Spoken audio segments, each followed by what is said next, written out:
Hi. Welcome to Amsterdam. Thank you very much. We're really, really happy to have a new piece of you. I mean, this is so spectacular. Last time we did Frida, and that was, I mean, it was a great success, and it was this amazing music.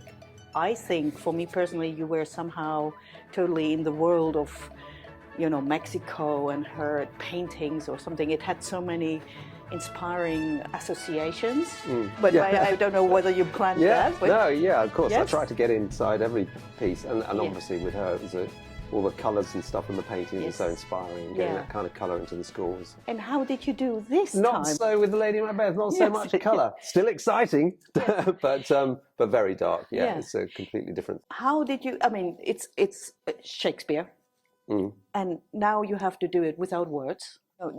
There was a script, I guess, for the ballet, for the choreographer.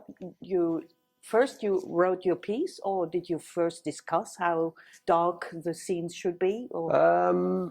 I think, I mean, the treatment comes first. So you're talking with Helen and James and stuff, and basically they're putting together a structure with ideas, really, and vague lengths for scenes and what might be in them. So obviously I'm using that as a template, but also I'm going back to the play all the time as well. Obviously you're not going to get the nuance of language and stuff. You have to kind of distill something from that. We are telling the story, but also we're focusing on one character, on Lady Macbeth. So it's very much to do with what's going on inside her. So you try to translate that into music? Yes, you try and do that. I feel like the most important thing at the beginning is a real sense of frustration. I mean, she's utterly frustrated at being a woman with no power, and that's so you get lots of sounds in the orchestra, which I hope reflect that, and also the bit because she then gives this speech about unsexing her, about changing, because I think she felt that to get on she had to lose all her empathy. She had to lose tropes associated with women, certainly in that period. I mean, the whole play talks continually about being womanly, manly, what it is to be a man, what it is to be a woman, and obviously in that situation it was very, very clear that even though she was clearly intelligent and bright and everything, she had no agency whatsoever, no power. So it's that frustration I really thought was really important at the beginning, to show why she might do what she did. Did you work with themes or something for characters? There are themes, and I mean, in fact, I suppose the voice of Lady Macbeth is probably the viola, because there are quite a few viola solos associated.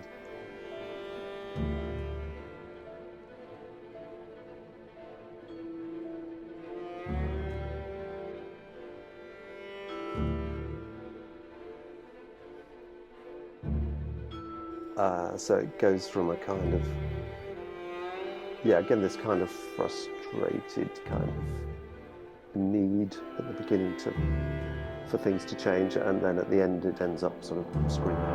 Yes, I mean, you just started with the choreographer and the dramaturg together. Yeah, I mean, we talk about stuff. They write this fake treatment out. I look at it and I start working on the score, and then as I write bits, I send them off to Helen and see whether she can, whether she's inspired by stuff she's receiving, whether she thinks it's going to work, and then obviously they try things out. I can get feedback from those things, make adjustments where we need to make adjustments, but that's basically it. So I'm all the time sending material as we go along. And you get like, I need there 300 bars or 2 minutes, or is it more free? It starts out as a vague length of time, so for the scene, and then if I send it and Helen might say, that's great, but maybe that goes on a bit too long, so we just, sometimes you can change the structure of a scene once you've written it.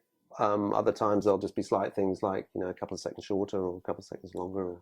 So basically you're just trying to tell the story really well. So if you find there's something that will help the storytelling a bit more, you can make adjustments. But I think I mean, the overall shape of the piece hasn't changed from the beginning of writing it. And for Frida we had this huge percussion going on.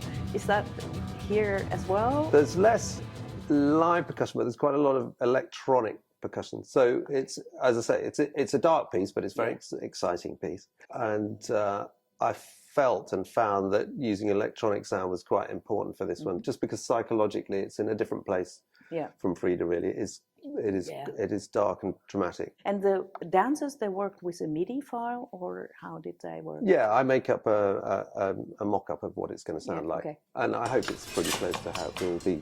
Thank you. Okay.